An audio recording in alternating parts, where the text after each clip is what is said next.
Today on Caprile's Cafe, a holiday feast. Turkey breast with dried cranberry stuffing and colorful port sauce. Then surprise them with a pumpkin tart. First thing we'll start with today is our port sauce, and then we'll move on to stuffing our turkey breast with a walnut dried cranberry stuffing. Now, to make the port sauce, you need a pan on a fairly high heat. And what we'll do is we'll add a little bit of olive oil, and we're going to saute some garlic and shallots. So we'll put those in. This is a nice hot pan already. Now, shallot is a French onion that's very sweet and mild. So that's why I like to add it to the sauce, so that it doesn't have a strong flavor to it. If you can't find a shallot, go ahead and just add a little bit of onion would work. Now we'll add some port sauce, about a cup. And we want to reduce this over a very high heat until we have about a half a cup remaining. It doesn't have to be exact, so just about a half a cup. We're also going to add some dried cherries. Now, the dried cherries are going to give this depth of flavor. It will also be a thickening agent. This isn't going to be a real thick sauce. It'll be more like a jus or just a light stock that'll go over the turkey. Those go in.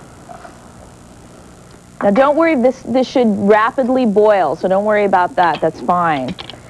Then we'll add 3 cups of either chicken or turkey stock, either one that you want, or you could use a vegetable stock, although it won't have as much flavor. I also try to take all the fat off the top of the stock. You can do that by putting it in your refrigerator and then just scooping it off with a spoon or a skimmer. Then that way you reduce the fat in your sauce. And then we'll add that right to our port that's been reducing. And what that will let that do is reduce again, and what you're doing is making layers of flavor. And you just want to reduce it. Here, I'll show you this one that I have here. Until it starts to get nice and thick, it gets a little bit glossy, and the cherries get beautiful and plump. And this will be a wonderful sauce for our turkey. Speaking of turkey, we need to start the stuffing. And we have a beautiful turkey breast here. It's totally boneless. And what I'm going to do is butterfly it. And you can tell that there's a little piece missing here. There's no meat here, and this is thicker than this end. We want this to cook nice and even. We don't want this to be dried out and this to be raw. So I'm going to butterfly it by putting my knife in the thickest part of the turkey. And I don't want to cut all the way through, and then I just fold it over. If you want to, you could take a meat mallet and make this perfectly even too. Just right into that heavy part, and then I just press the meat. It just sort of moves into this area, and then I fold the turkey skin over it. If it's a little fat down here, you can also cut that part. Now our pan's on the burner, and it should be fairly hot. We'll add a little bit of unsalted butter. Now you want to watch with unsalted butter when you're sauteing, because it has a lower burning point, and so it's much easier to burn things or to make the butter turn brown or black if you go too far. And so you need to add stuff in a little bit sooner. Once it starts to bubble, go ahead and we're going to add some onions and shallots again because they're nice and sweet. And some garlic. And we'll saute those just until you can smell the aroma. You'll smell that aroma in your house and you know that they're done. You don't have to worry about it being till it's translucent, because I don't have a clue what translucent is supposed to mean. This program is brought to you in part by De Beers. A diamond is forever.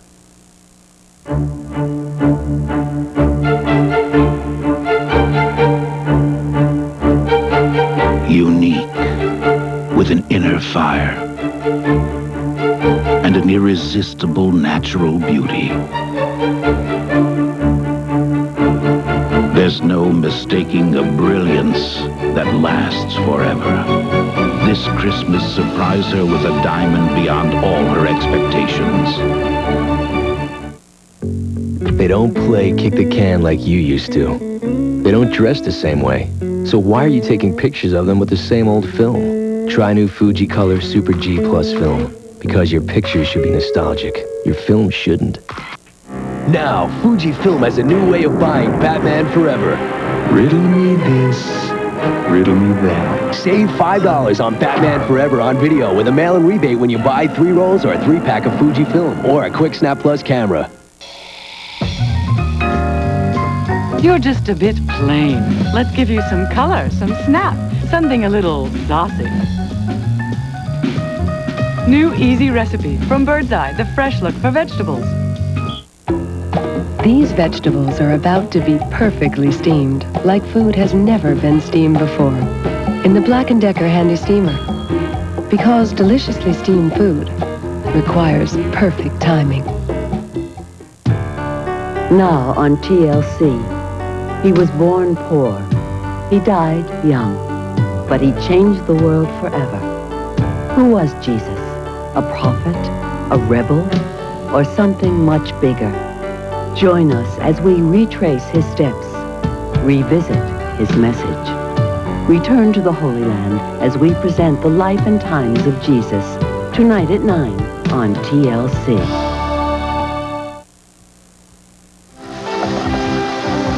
Now we have some cranberries. These are dried cranberries that I've soaked in about a 1/4 cup of red wine. And you'll see they're nice and plump now. They're a little bit dry and chewy when you first take them out of the package, which is great for salads. But in this, I want them to be nice and soft and have a little flavor of red wine. So we'll add that to our onion mixture.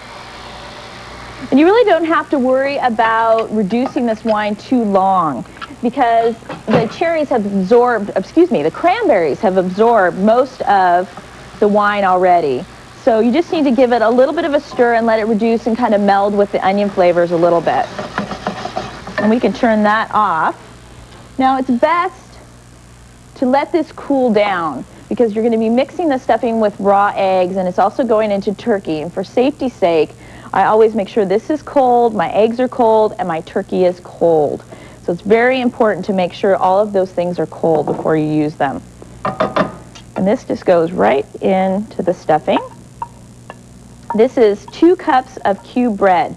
Now you can use whatever type of bread you like, an onion bread or some flavored nut bread, a walnut bread, since we're using some fresh walnuts in here, that would be wonderful.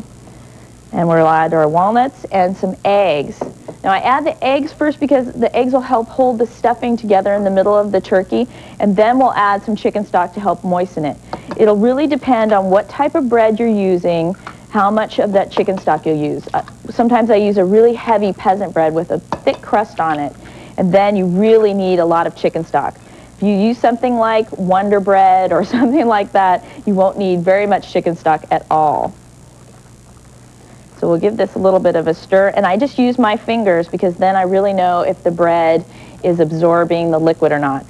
See, now there's quite a bit of liquid on here, and the cubes of bread are still pretty stiff, and so I can tell that with my fingers. I can't tell that with a spoon.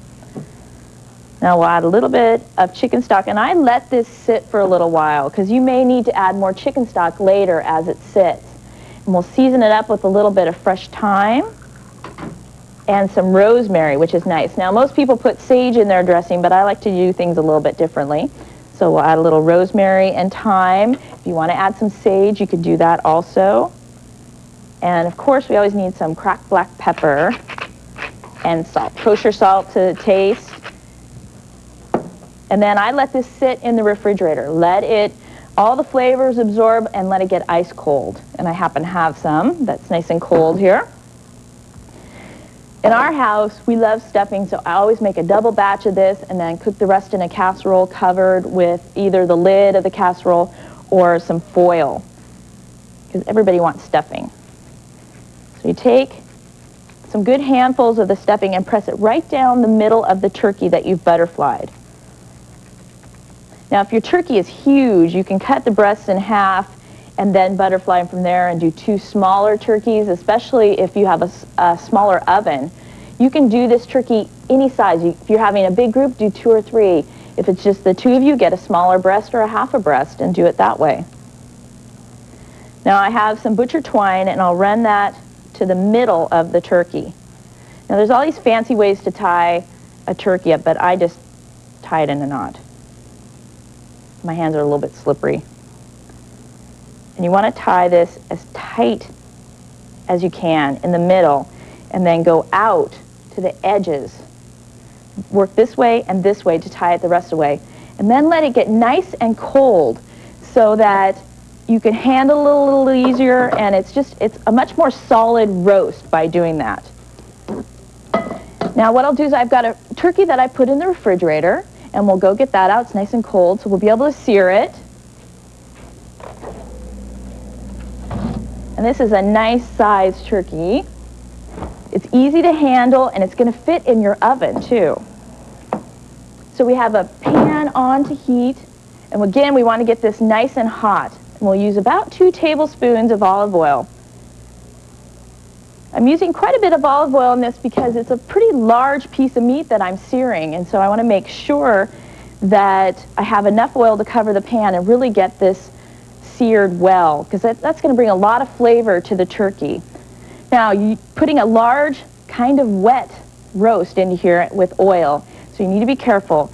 You place the one end here and then lay it towards the front. So always push it away from you so you don't get splattered with oil. It's very dangerous.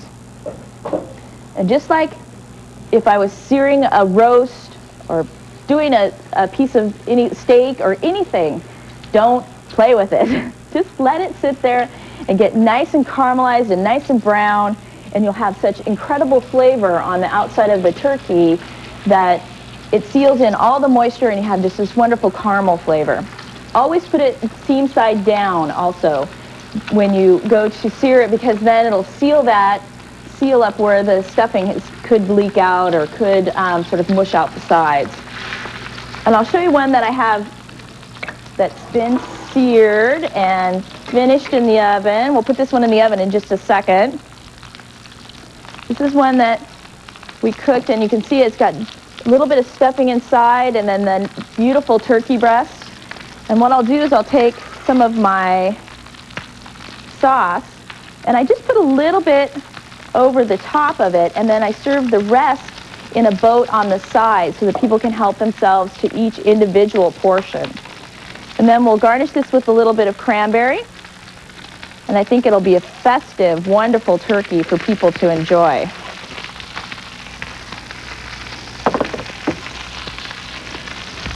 Get my tongs, and we'll turn this over, and you'll see, once we can get it loosened,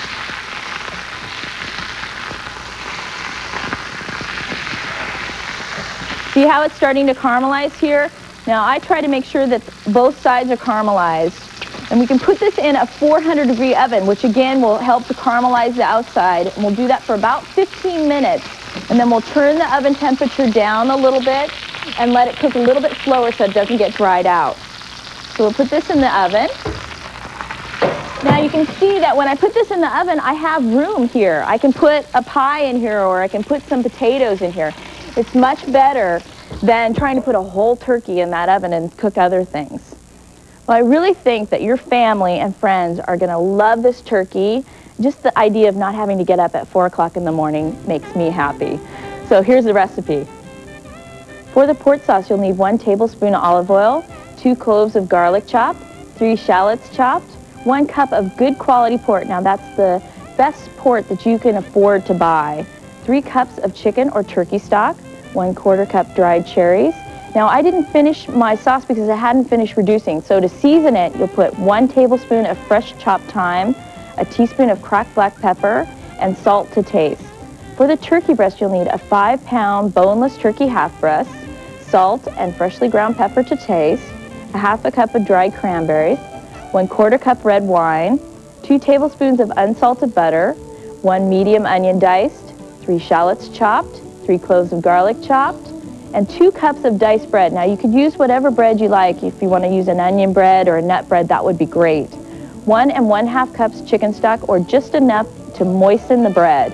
3 eggs, a 1/2 cup of walnuts chopped, a 1/2 teaspoon chopped fresh thyme or a 1/4 teaspoon dry thyme, 1/4 teaspoon fresh rosemary or an 1/8 teaspoon of dried rosemary, and 2 tablespoons of olive oil for searing the turkey. Now you cook that turkey at 400 degrees for 15 minutes, and then you'll turn the temperature down to about 350 for another 45 minutes, or until it reaches an internal temperature of 155 degrees. Next, we'll get started on our pumpkin tart that's not so ordinary.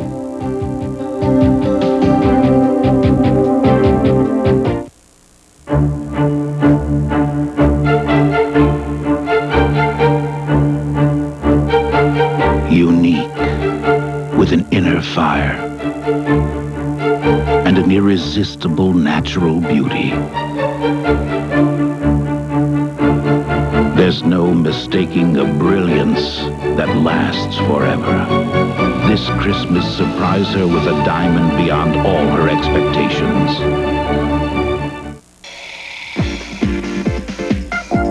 You are fresh, bright, gorgeous. Now just shake it, girl, and go nuts. Bird's Eye, the fresh look for vegetables. For over 260 years, Henkel's knives have evolved into the finest knives in the world. Innovations like Friador ice hardening and sinter metal component technology make Henkel's knives sharper and keep them sharper longer.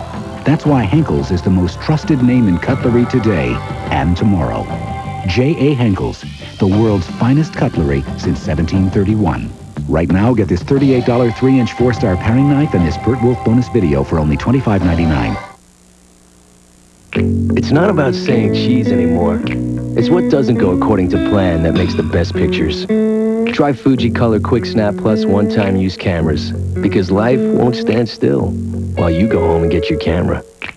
Now, Fujifilm has a new way of buying Batman Forever. Riddle me this, riddle me that. Save $5 on Batman Forever on video with a mail-in rebate when you buy 3 rolls or a 3-pack of Fujifilm or a Quick Snap Plus camera. These vegetables are about to be perfectly steamed, like food has never been steamed before, in the Black & Decker Handy Steamer. Because deliciously steamed food requires perfect timing. Caprile's Cafe Favorites is a must for every good cook's library. Over 130 easy and delicious recipes, including most of the dishes Chef Caprile prepares on Caprile's Cafe.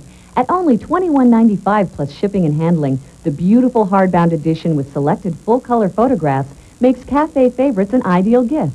For bank card orders, call 1-800-917-9100 or send check or money order to Cafe Favorites, 98 Main Street, Tiburon, California, 94920. I want to know about meeting that special someone. Sorry, can't help you there.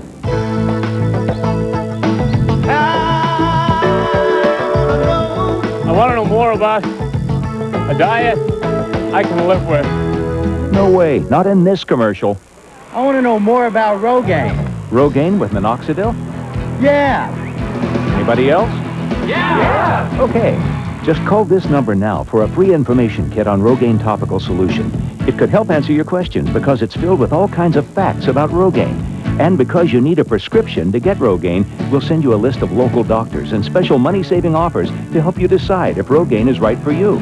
But I want to know right now. We'll mail it to you today. So what are you waiting for? Call now for your free information kit. Call 1-800-356-8989. Now we return to Caprile's Cafe. Now let's get started on our pumpkin tart with the pecan crust. And to do that, we'll start with the crust first. We'll take 2 cups of toasted pecans that have been cooled, and we'll place them in a food processor bowl. And then what we'll do is we'll just grind these up a bit, just to break them up a bit and start the process. And you just want to do it just enough to start breaking apart the nuts. If you go too far, all the oil will come up from the nuts and it'll make it very greasy. And to help that, we'll add some sugar, about 1/4 cup. And that'll actually help absorb some of the oil from the nuts and it won't make your tart greasy. Let's add a little bit of cinnamon to that too. And then we'll finish grinding that up. And then we'll well, not so slowly. I mean, you don't have to worry about drizzling it in. But we'll add some melted butter. Once I see that it's starting to get ground, then I slowly start to add it in. You don't have to worry about it being incorporated or if it's going to break. It won't. And then you just mix it until it's nice and ground. And you can actually press it down and you can see that you can form a crust. Let's put that back in before I spray. Now, when I use a flan pan, they have little grooves in the sides. And if you want your crust to come out beautifully, then you need to get in those grooves. So I spray it with a vegetable spray. That way I know I've got my grooves covered and my tart comes out beautifully. So to start the crust, what I do is I take some of the nut mixture and I put it around the perimeter first. Make sure and take your blade out before you stick your hands in there so you don't get a surprise. So I put it around the perimeter and then I push it up. And I go around here first, and then I take the leftover nuts and I put it and press it in the middle. And this is one that I've allowed to sit in the refrigerator for about 30 minutes. And what that does is that sets the butter and it gets you a little bit stiffer of a crust so that when you're dealing with putting the pumpkin mixture in, it's nice and set, it's not going to fall off the sides. Now to make the pumpkin filling, which is really wonderful and creamy and spicy, we'll take some pumpkin puree. If you'd like to use a squash puree, you could. Let's get that all out though. And 3 eggs. The eggs are going to help set up the custard. Now you could make this in a mixer if you like, but I'm too lazy to wash my mixer, so I use just a whisk. And you could, if you wanted to, if you're not lazy like me, you could whisk your eggs in another bowl and then add them to your pumpkin mixture. But what I do is I just take my whisk and I actually break apart those egg yolks. And then I start to incorporate it into the squash or the pumpkin puree. Actually, Hubbard squash makes a really beautiful puree. It's a little bit oranger than some pumpkin. Once I get the eggs incorporated enough that it's a solid mass, I'll add a cup of half and half. And you don't have to whisk that quite so hard. And a half a cup of brown sugar. Now, if you're pressing your brown sugar into the mixer, or excuse me, not mixer, the measuring cup, then you need to break it apart. That'll make it a lot easier to mix. Then we're going to add something a little bit different, and that's some crystallized ginger. And crystallized ginger is wonderful, but it is a little bit spicy, so you want to make sure that you cut it up into little dice. Make sure it's a fine dice so nobody gets a big surprise when they bite into your lovely pumpkin tart. We'll add about a tablespoon of that, a little bit of vanilla. Now when you add your spices, you can adjust your spices however you want. If you want it more spicy, go ahead, add more. We'll add some cinnamon, a little ground ginger to go with our crystallized ginger, and then a little bit, not quite as much as the ginger or the allspice, or the cinnamon. We'll add allspice, nutmeg, and cloves. Those are stronger, so you want to be careful with them. Oops, not that much clove. Now let's mix this, and it just goes right into the tart shell from here. Really easy, but it's a little bit different than just a plain old pumpkin pie. Right into the shell. Then this will go into a 350-degree oven. Now this will go on a sheet pan, and then we'll place it in a 350-degree oven. And I put it on the sheet pan so that it's a little easier to handle. That way it doesn't pop up and spill all over your beautiful silk blouse. So let's take this to the oven. And I cook this just until when I insert it with a knife, the knife comes out clean. And that'll be about 30 minutes. And your house will smell great too. So let's go over here, and I have one that I've already finished up and it's nice and cool, so we'll garnish it. And we're going to garnish this with a little bit of whipped cream. Now you could use other things if you wanted to use some fresh cranberries around the side. That would look really pretty. Or what I'm going to do is pipe a rosette in the middle. And then I'm going to pipe a few little stars on the outside. And what I always try to do is to do an odd number. And then we'll put a little mint and some, this is just a touch of cinnamon. And I'm just sprinkling it on the whipped cream. And here's your mint, and I think everybody is going to love this pumpkin tart. Here's the recipe.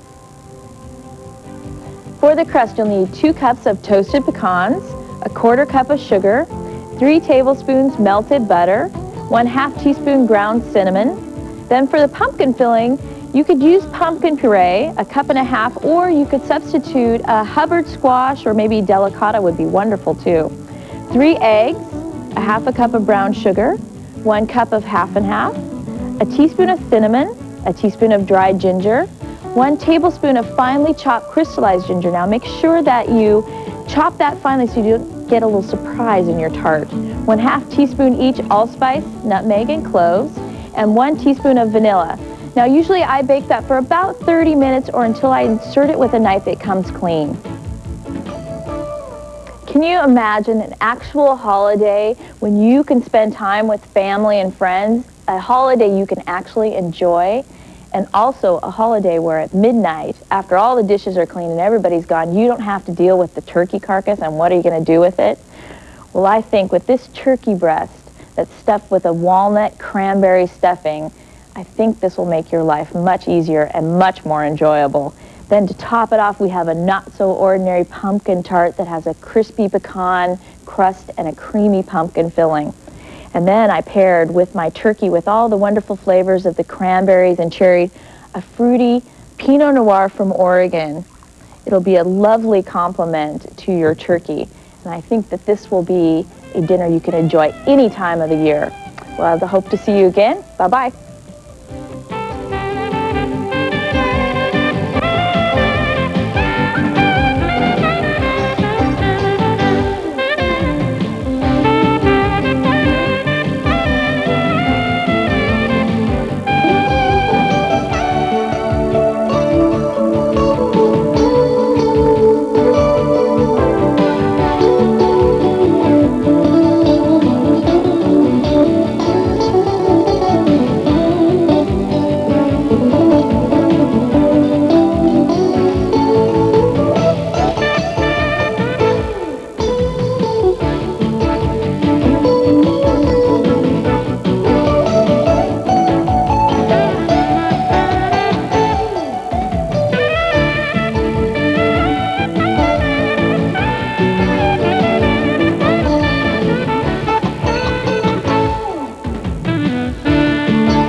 This program is brought to you in part by Black & Decker, makers of the handy steamer and other great gift ideas. These vegetables are about to be perfectly steamed, like food has never been steamed before, in the Black & Decker handy steamer. Because deliciously steamed food requires perfect timing. You're beautiful. Now for some coordinates. The bottom, the top, spectacular.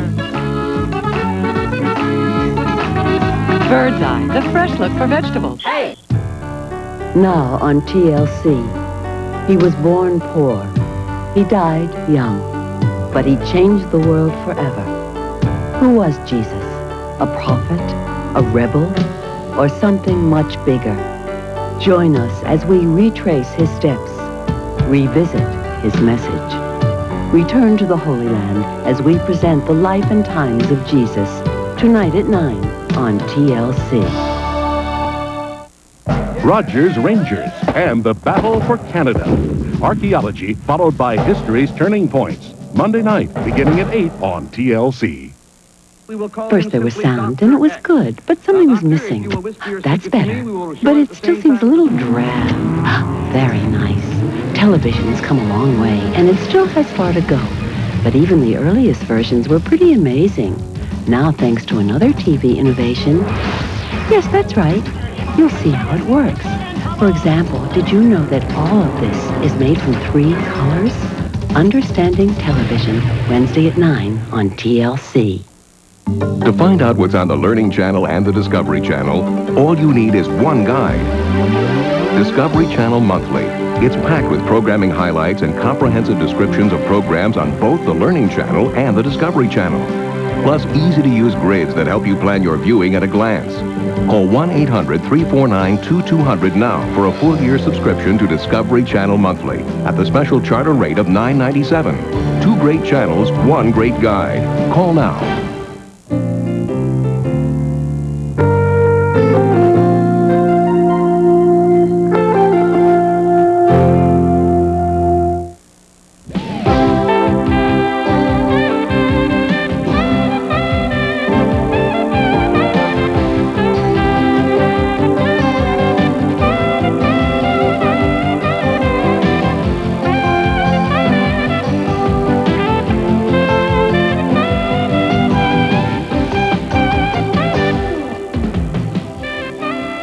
Today on Caprile's Cafe, chocolate holiday desserts, white chocolate hazelnut macaroons, chocolate truffles, and chocolate praline tart. Let's get started on our white chocolate hazelnut macaroons. And to do that, we'll start with whipping the egg whites. I have 5 egg whites here, and these are warmed up just a little bit. They're not ice cold from the refrigerator. And we want to start those whipping right away because it'll take a while to start to get foamy, and then we'll add a little bit of sugar in, about a tablespoon at a time. So you want to turn this on the very highest speed you have, and don't start to add the sugar until it gets a nice foamy base. While this is starting to whip, let's take a look at the white chocolate that I've melted. Now what I did is I placed some chips of white chocolate in here, and then I placed it over a water bath, or a little bit of water in a pan, and then a metal bowl. And I turned this on, and I just got it to start heating up and to melting, and then I turned the heat off, and I just let it sit, and it gets nice and creamy and smooth. You really have to be careful with white chocolate so that you don't burn it. It burns very easily. So that is the best way to melt white chocolate. Now we have a nice foamy base here in the food processor, and we can start to add our sugar. We'll add just about a tablespoon at a time right through the feed tube. Just add a little bit at a time. What you want is a nice glossy, stiff peak before you add in your hazelnuts and your white chocolate.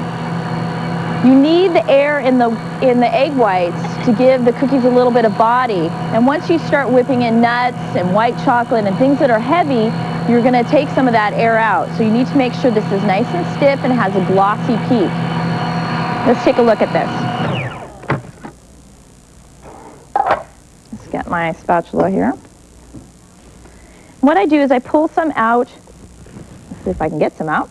I pull some out, and then I pull my finger, and this is starting to hold a peak. And so I could go just maybe another minute or so, and then I could pull it out and put the hazelnuts and the white chocolate in, and a little bit of vanilla. So let's put this back on. And I'm going at high speed. Now what I have here are 2 cups of toasted ground hazelnuts. And they're finely ground. You need that fine meal to make a nice smooth cookie. You don't want huge chunks of hazelnuts in this. So I think we're just about there. Let's pull this out. And we're holding a peak real well here, so that's what you're looking for. And it should be nice and shiny. Let's move this to the side.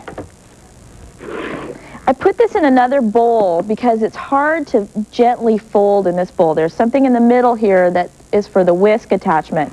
So you need to put this in a different bowl and be gentle with it. Remember, you don't want to deflate this. You can see it has a nice shiny gloss to it. Let's get all this out. We need lots of cookies. Now I add my nuts in a couple of parts just so that I don't overbeat this. So let's do about half. And we'll put our vanilla in too, just a little bit of vanilla. Now when you beat this, well, not when you beat this, when you fold this in, you don't want to beat it. You want to do large, big movements to fold in because that takes less of the air out. Let's put some more of this in. And when I get this about halfway mixed in, then I'll add the white chocolate. You're really trying not to overwork this. In goes the white chocolate. Make sure and get every bit of white chocolate. Now when you're mixing this, don't worry about streaks. Streaks are fine because you don't want to deflate it. This little bit of streak is not going to hurt the cookie at all. Just make sure you do have it fairly mixed in. Now I have a little setup that helps you when you're by yourself in the kitchen and you don't have somebody to help you.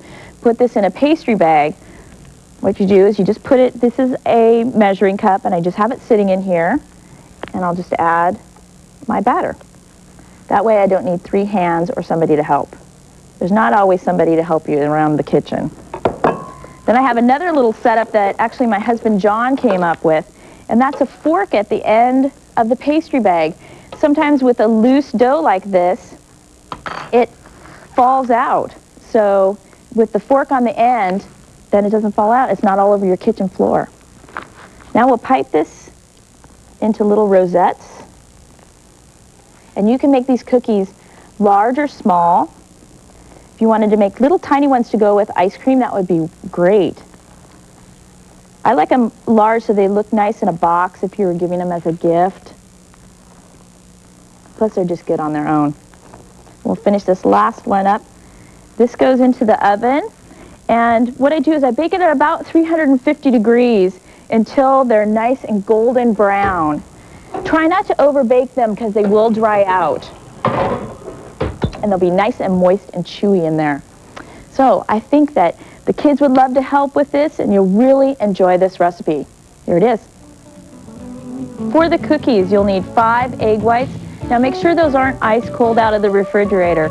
3/4 cup of sugar, 1/2 teaspoon of vanilla, 2 cups of finely ground hazelnuts. Now make sure and toast those before you grind them. 4 ounces of white chocolate melted. And you know, you could also use other nuts, maybe a macadamia nut or even almonds would be great with this recipe. Next, we'll be making our chocolate truffles, a very elegant ending and a wonderful gift.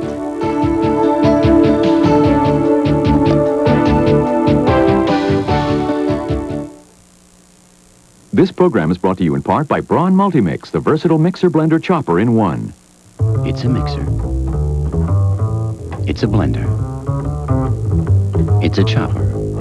If you spent your whole life in the kitchen, you develop multiple personalities too. The Braun Multimix.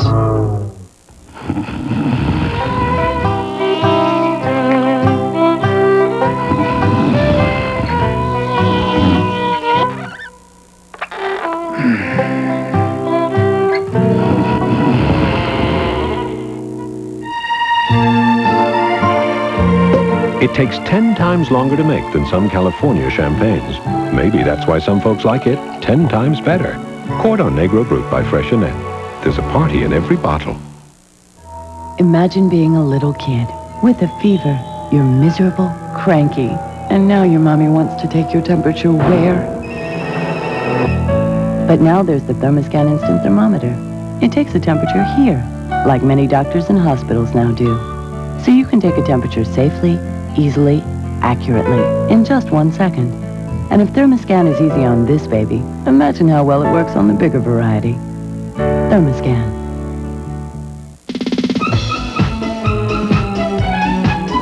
You are so gorgeous, even in something simple, every day.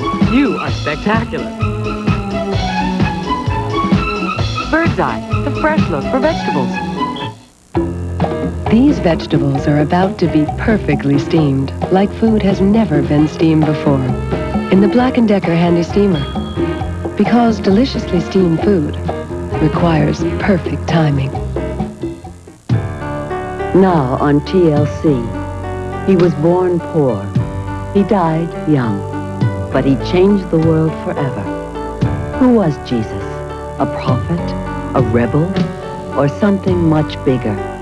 Join us as we retrace his steps, revisit his message. Return to the Holy Land as we present the life and times of Jesus, tonight at 9 on TLC.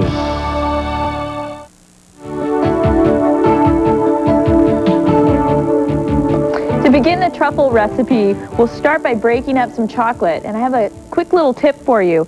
I use an oyster knife as opposed to a paring knife or any other type of knife, because you'll break the point of your knife off if you try to place it down in the chocolate and take that chocolate off in little pieces.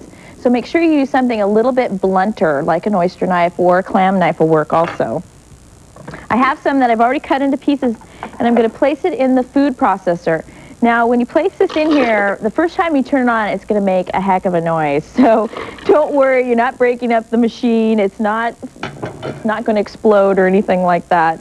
So let's put this on, and we'll turn it on 1. Told ya. Told ya. And then we'll add a little bit of cream that's been brought up to a boil. Now I add about half the cream. And then what I'm going to do is put it back on, and I cover this with a towel, a wet towel, a dry towel, it doesn't matter. It just kind of protects you in case the cream comes up out of the tube or out of the side. Once that's going, then you can add the rest of the cream. And I just drizzle it down the tube. And we'll add some orange zest also to that. And I'll show you how to zest an orange as soon as I add this in. I have an orange, and I try to get a nice, firm, fleshed orange. And this is a great tool. It's a zester. It's probably the best kind of gadget tool that you can buy. You just run it along the flesh of the orange.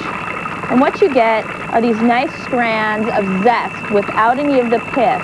And then if you'd like to chop them further from there, you can do that. This is really a handy tool for your kitchen. Let's turn this off and see how smooth this is. And what you want is a nice, smooth chocolate, nice and shiny, so that it looks it should be very smooth. There shouldn't be any little pieces of chocolate. It should be very creamy. Pull that off. And then the best thing to do when you're making the truffles is to put them in a flat dish or pan will work. But the flatter it is, the better it is to scoop the truffles. Let's take our blade out.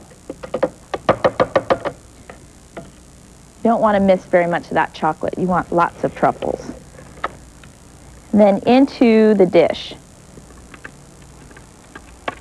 Now you could also flavor this with lemon or other flavorings. I didn't put the brandy in yet, but once I get this in here, I'm going to stir about 1/8 cup of brandy. You could also add an orange-flavored liqueur or raspberry, any flavor you like. Use your imagination or use whatever you have in the house. We'll give this a stir. And then this goes in the refrigerator and you let it set up just until it's hard enough that you can deal with it. It doesn't need to be super hard because otherwise you won't be able to scoop it. Let's put this here for a moment and I'll show you some that I have that's been chilled. Now if this is really hard, you're going to be scraping away at this to try and get one truffle. If you see, this is nice and soft, but it's not so soft it's going to just meld in my hands and not look like anything. This scooper is great. It's a little ice cream scoop, and it's much better than using a spoon. It gets a nice round shape. And then we're going to roll this in some cocoa powder. It's a Mexican cocoa powder that gives it a much more exotic flavor, a little bit of cinnamon in there. Now this is the time when you get the kids in here to help. It might be a little bit messy, but they're going to have a great time. And you know, they can always lick their fingers afterwards. It's a lot of fun. It's a great way to spend an afternoon with your kids, just kind of enjoying everybody and making gifts for friends and family. And we'll put a few more in here. Now these were created actually to resemble a fungus, which is a truffle. And the truffles are hunted by pigs in France, which is kind of sounds funny. But they're meant to look just like a truffle that comes out of the ground. And if you've ever seen a real truffle, this resembles it quite a bit. And then you can put them on a beautiful tray or a little box for a present. Who wouldn't like that for a gift? Here's a recipe. For the truffles, you'll need 12 ounces of bittersweet chocolate cut into pieces, the zest of 1 orange, 1½ cups heavy cream, 1/8 cup of brandy. Now remember, you could use other liqueurs there. An orange-flavored liqueur would be great. 1 cup of Mexican cocoa powder. Now you could also roll these in nuts or toasted coconut would work wonderfully. Next, we'll do a praline tart with a chocolate crust. Who could resist that?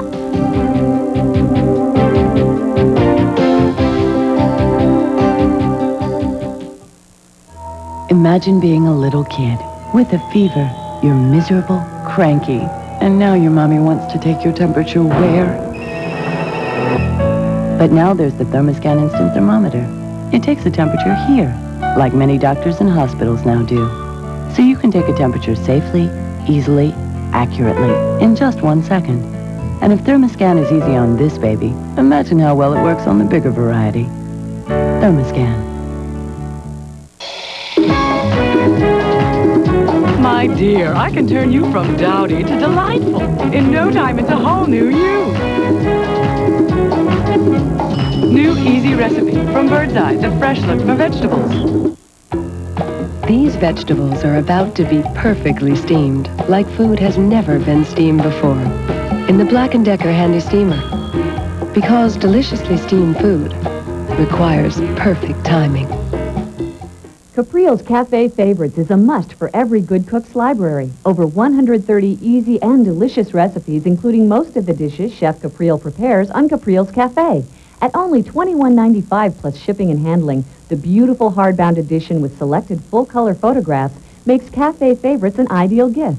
For bank card orders, call 1-800-917-9100 or send check or money order to Cafe Favorites, 98 Main Street, Tiburon, California, 94920. When our baby was born, we were like a lot of first-time parents. We'd look at him and wonder what we could teach him that would make his life happy and meaningful. Well, I'd like to share something with you that's helped us. This video is called On the Way Home, and you can have a free copy when you call this toll-free number. It's the story of a family that finds lasting peace and happiness by following the teachings of Jesus Christ. It's helped me recognize his kindness, his forgiving love, and the power he has to change lives. The Savior's teachings can help families be stronger, closer, and happier. That's why I want to share it with you. The Church of Jesus Christ of Latter-day Saints would like to send you a copy of On the Way Home as a gift when you call this toll-free number. I know that teaching our children to follow the Savior will help them find real peace. Following the teachings of Jesus Christ has brought us greater happiness. I know it can for you, so please call. Now we return to Caprile's Cafe. Now let's get started on our chocolate praline tart. And to do that, I'll start with the filling first. Let's put a pan on burner, and I turn this on high. And I'm going to add 1 2/3 cups of unsalted butter. And I just kind of break it up as I add it to the pan. Then we're going to add several sugars. First we'll do brown sugar, which is 1.5 cups. And when I put this brown sugar in here, I break it up as I actually add it to the pan. Because, you know, brown sugar has a habit of lumping. So make sure and kind of break that up as it goes into the pan. Then 1/4 cup of granulated sugar. And then some honey, about 2/3 cup of honey.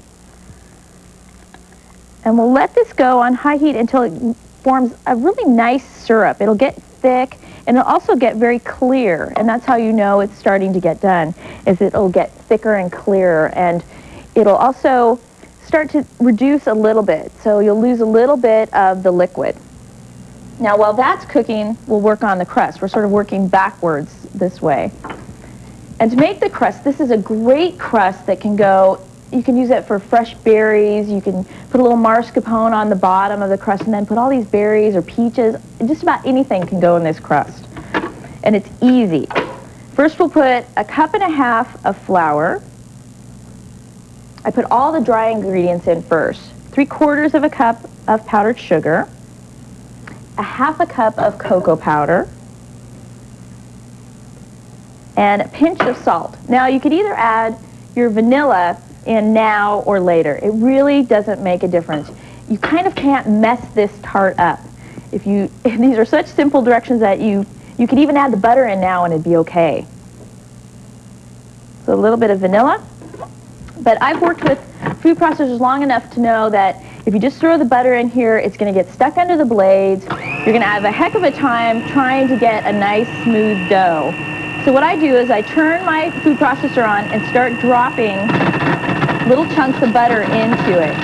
And what that will do is it'll make a nice smooth dough that rides right on top of the blades.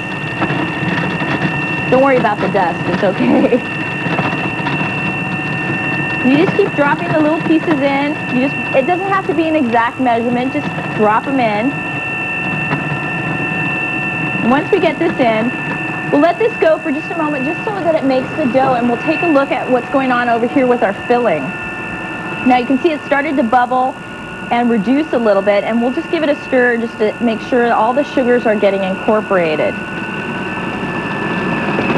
That's already starting to get nice and clear, but there's a little separation between the butter and the sugars. You can hear our dough's ready. It makes enough noise so you know it's ready.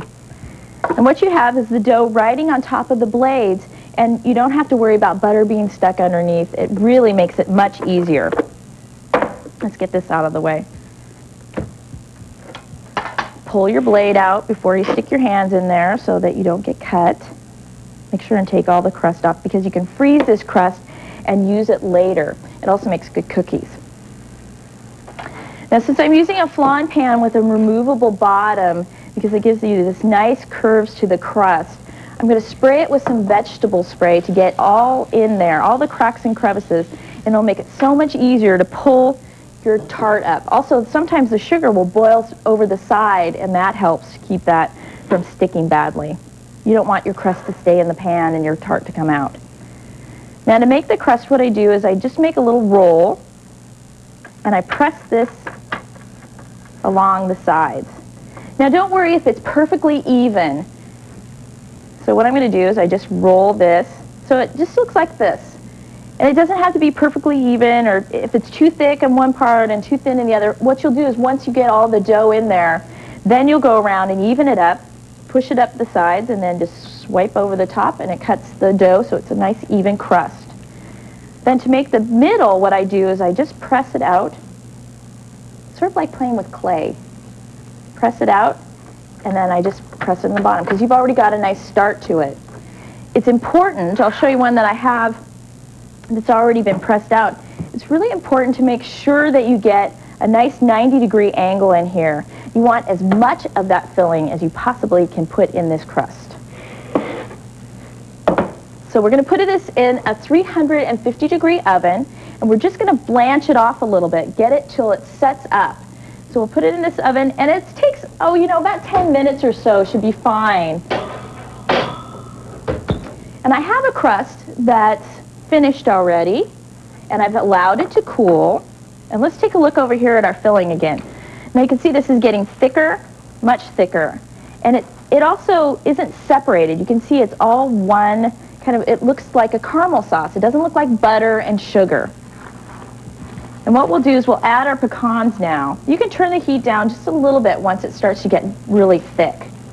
And I like the big pieces of pecan. I like a whole, you know, a half a piece of pecan is really lovely. It looks nice on top of the tart. We're putting 3 cups in here. You can also put macadamia nuts, hazelnuts, almonds, all kinds of different nuts work in this. And I also use a combination of nuts is really great. Let's add just a little bit of cream. I don't think we have enough good stuff in there, so we'll add 1/3 cup of cream. And when you add the cream, it's going to boil up a little bit.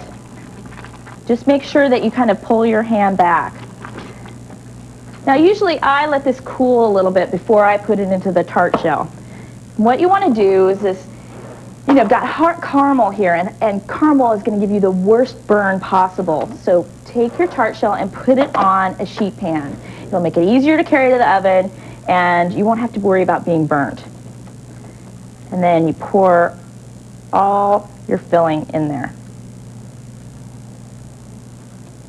And get as much as you possibly can. And then we'll place this in a 350-degree oven, and we'll cook it just until the caramel is set. You can put a knife in there, or it'll also kind of jiggle as one piece. It won't be little pieces jiggling all over. Now I have one that's finished. So let's go down here and I'll show you the tart as it's come out of the oven. It's cooled a little bit, and we'll cut a piece out of here. This is one of my favorites. I can never resist caramel. And especially with this great chocolate crust. A little bit of whipped cream. You know, when you serve dessert, you always want to make sure that it's nicely presented. And I'm using my zester again.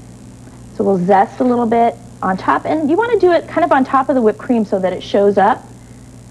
And then I take the whole plate and I just dust the plate with a touch of cocoa. Don't worry about it if it gets on your counter. You can always wipe it off.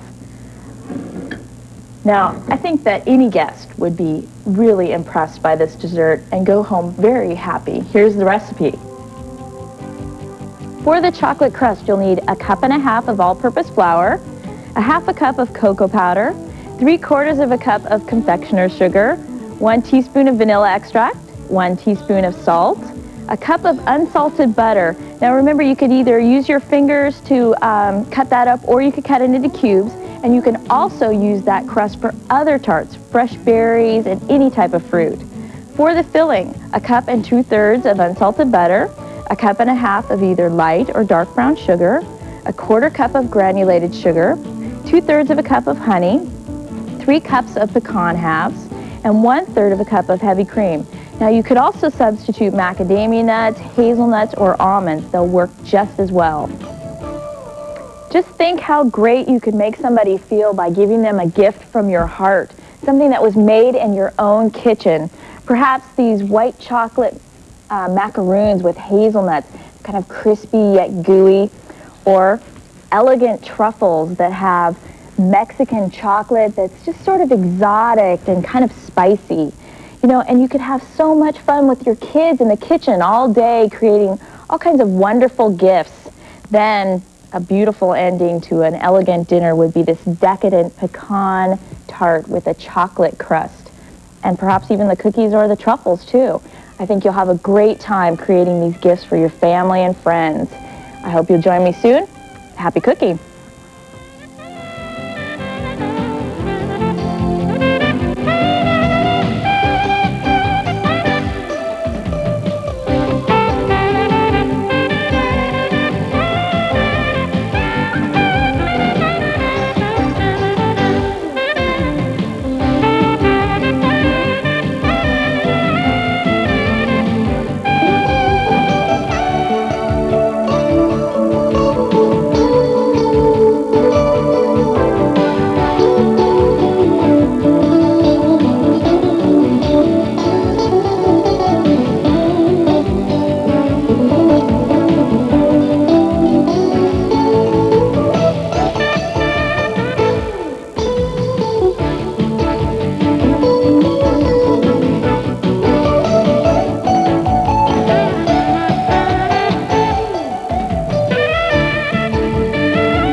Dinos Paleo World, tonight at 8 on TLC.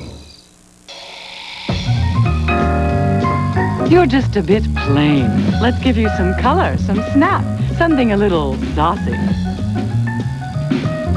New easy recipe from Bird's Eye, the fresh look for vegetables. It's a mixer. It's a blender. It's a chopper. If you spent your whole life in the kitchen, you develop multiple personalities, too. The Braun Multi-Mix. I thought we could, you know, stay in tonight. Skip WrestleFest? I got some Gardettos. Gardettos? Ooh, baby, your love is my destiny. Some people will do anything for the robust taste of Gardetto Snack Mix. These vegetables are about to be perfectly steamed, like food has never been steamed before, in the Black & Decker Handy Steamer. Because deliciously steamed food requires perfect timing. Does it feel like things are too much to handle? Like your life is just a lot of pain? Call the Boys Town National Hotline. They've helped hundreds of thousands of kids and parents. They know what to do to help you. Call toll-free, 1-800-448-3000. Now on TLC, he was born poor. He died young. But he changed the world forever. Who was Jesus? A prophet? A rebel? Or something much bigger? Join us as we retrace his steps, revisit his message. Return to the Holy Land as we present the life and times of Jesus, tonight at 9 on TLC. They were a raucous bunch who drew disdain from the Brits. But these fiery colonists would forever change the tactics of war. Rogers Rangers on archaeology. Then, on history's turning points, the fight reaches fever pitch as Britain and France battle for Canada. History's turning points, following archaeology, Monday night beginning at 8 on TLC. Television's come a long way, and it still has far to go. Now you can see how it all works. Understanding Television, Wednesday at 9 on TLC.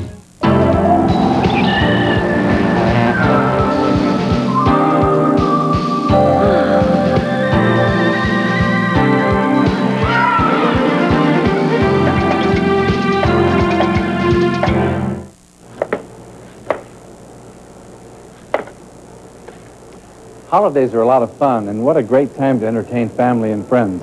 Hi, I'm Carlo Medioni. Won't you join me as I show you how to make bruschetta with wonderfully roasted tomatoes on them, What a great way to start a party. Here's a refreshing orange and lemon salad flavored with mint, basil, and olive oil. Italians love pollo arrosto con rosmarino, roasted chicken with rosemary. Who wouldn't try creamy polenta served on a board like this? This fiery red pepper and garlic sauce is tossed with pasta cooked al dente. And finally, cassata, a layered Genoise and ricotta cake lavishly decorated for our party. So I'm ready for a party. Why don't you come and join me in my home while we get ready on Carlo Cooks Italian.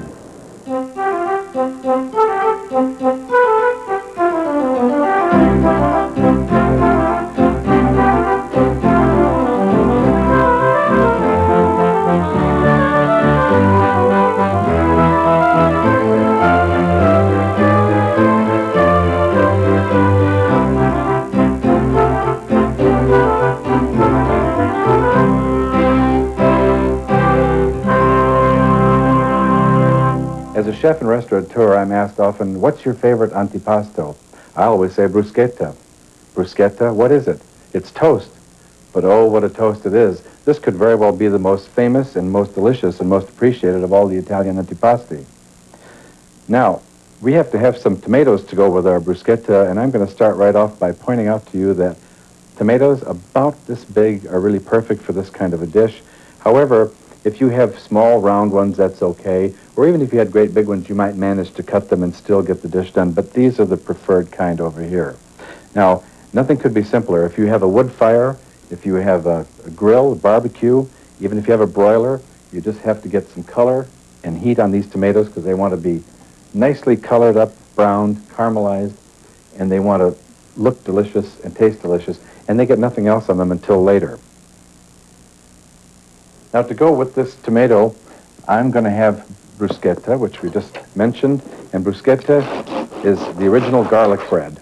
Now, garlic bread, as you know it, probably means a great big chunk of bread with lots of cheese and paprika and herbs all over it, but you know that isn't it. The original garlic bread, and this is it, bruschetta, is nothing but olive oil, fresh raw garlic, and bread that is suitable, and that means you don't really want to have bread that's sourdough, and you don't want to have bread that's too fluffy and sort of blah. So what you want to do is take some slices, maybe 1/2 inch or 3/4 of an inch, and you want to put them down, again, on a wood fire if you have it, or under your broiler, or in this case I'm using my black pan here, my griddle pan, which I really like. And the important thing here is that while you could use your own toaster, that's okay, but that isn't the idea, because when you put bread on such a intense heat as it would be on the grill or on the fire, you have little caramelized spots that are golden, and that kind of burns the natural sugars in the food and makes it very tasty and gives it that very special character. The tomatoes are going to take between 10 and 12 minutes, depends on the intensity of the fire, and every couple of minutes you want to just turn them over to see how they're doing. Now, this has a nice spot developing on it. That's very good. And just keep doing that. They want to be very soft and sort of not exactly mushy, but pretty soft when they're finished. The bread on a medium fire is probably going to take about 2 to 2.5 minutes per side. Now, they won't all be done at the same time, so you just have to keep checking until they look right. And you don't want to worry that the whole surface of the bread is brown. You just want to have some color. Well, now, here's my breads ready to get the garlic on them. This is the very important part. You want to have peeled cloves of garlic, and it's, I wouldn't say this is a ritual, but this is the technique you want to use. You take a raw clove of garlic, and you want to rub it up the top of the bread and from the bottom back up to the top. And you can hear the scraping sound. I'm going to do another one.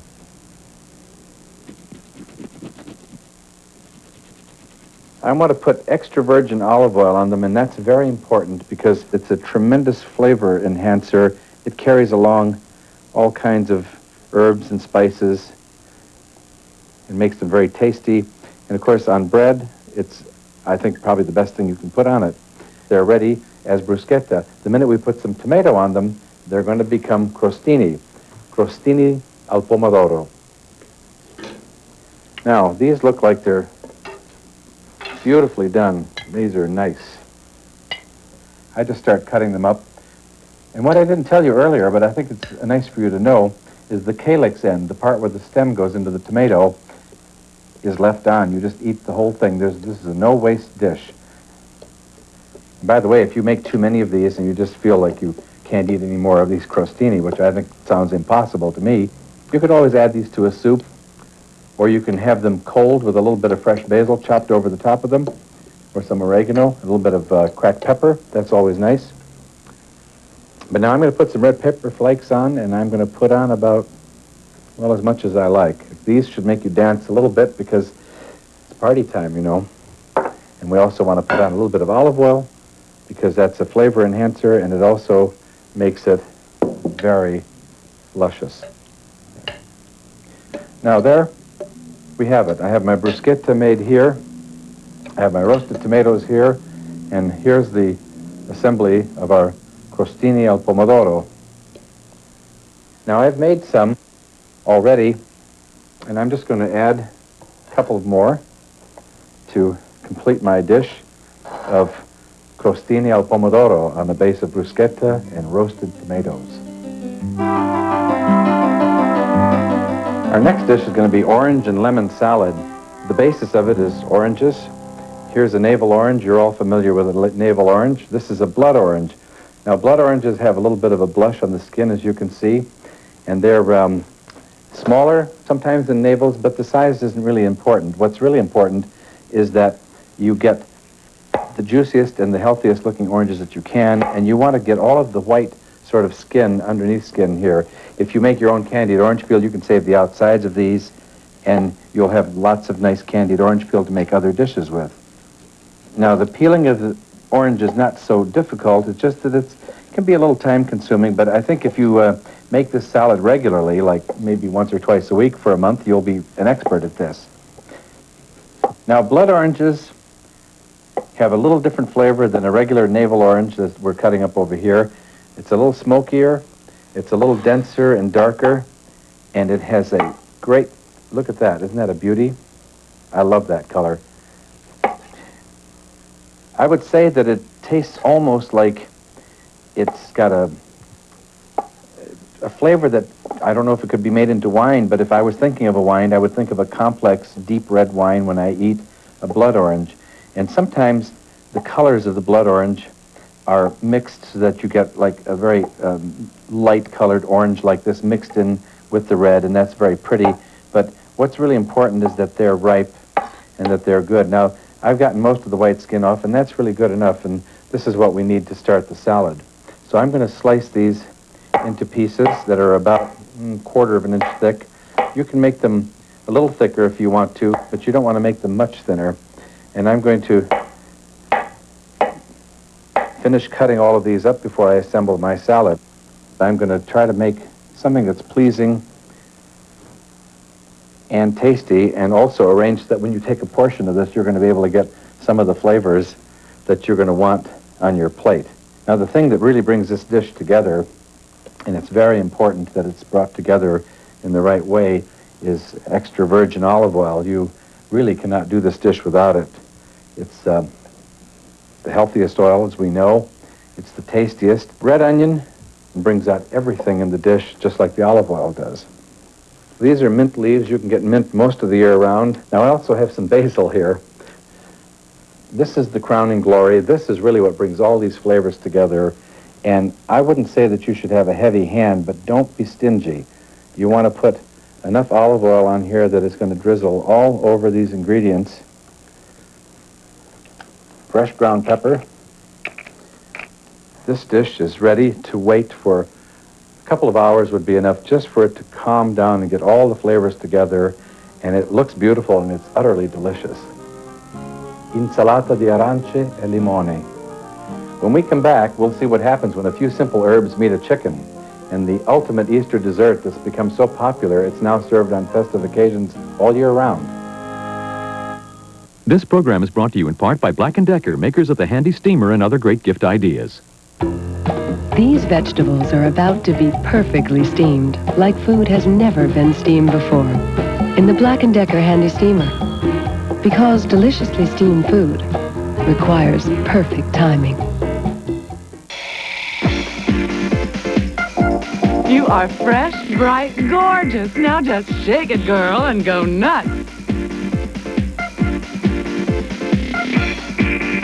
Bird's Eye, the fresh look for vegetables.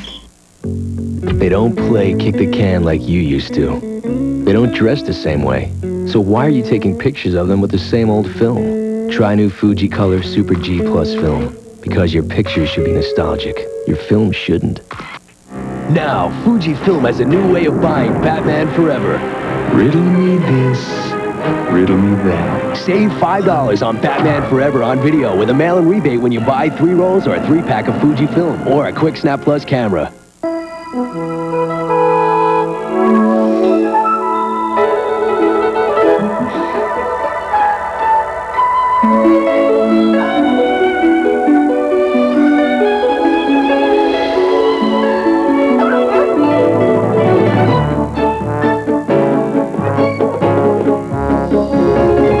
Baked goods slip, slide, and gracefully glide with Baker's Secret Non-Stick Bakeware from Echo. Now on TLC, he was born poor. He died young. But he changed the world forever. Who was Jesus?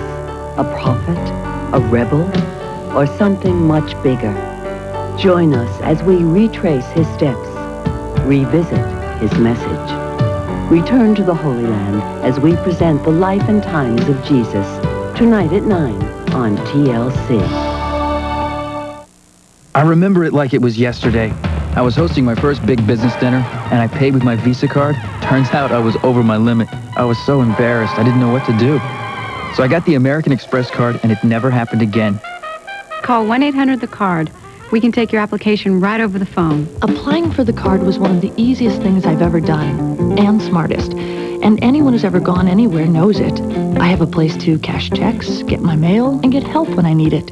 My dad said the minute you get a job, get an American Express card. He said, trust me on this one. I've gone everywhere with it. And here's a tip. Sign up for membership rewards, and everything you charge on the card will earn you program points, so you can keep on traveling. So call now for the American Express card. You can apply right over the phone. It's really worth it. It helped not having a preset limit. I got cash on the go. I can call 24 hours a day. That helps. Go anywhere, and it's with you all the way.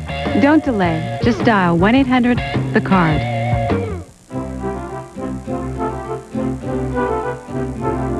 Most people eat corn on the cob, but we're going to eat corn off the board.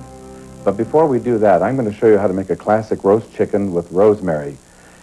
The rosemary is a great flavor in itself, but we want to add other things like some carrots and onions and celery to it.